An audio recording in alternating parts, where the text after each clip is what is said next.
أنا بقضية فلسطين. أنا قضيتي مهي بفلسطين، أنا قضيتي بلدي بس، وش اللي يصير في بلدي، وش التطورات، هذه قضيتي. فلسطين الله يفك لهم والله ينصرهم، لكن حط خط تحتها. قاعدين يكتبون قاطعوا المنتجات الأمريكية ذا. أوكي، أنت قاطع الدولار في فلسطين، قاطع الكوفيهات اللي في فلسطين اللي تابعة للأمريكان اللي هي تدعم اليهود على قولك عشان احنا نقاطعها. او يا اخي انت اصنع لي سياره خلني استخدمها يا اخوي انت اللي تبيني اقاطع، ومن عيوني انا بقاطع ما عندي مشكله.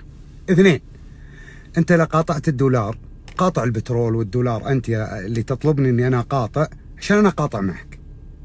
ثلاثه، دول الخليج وحكام العرب ما قصروا في دعم القضيه الفلسطينيه، واكثر دوله دعمت القضيه الفلسطينيه والشعب الفلسطيني بلدي المملكه العربيه السعوديه بمليارات المليارات.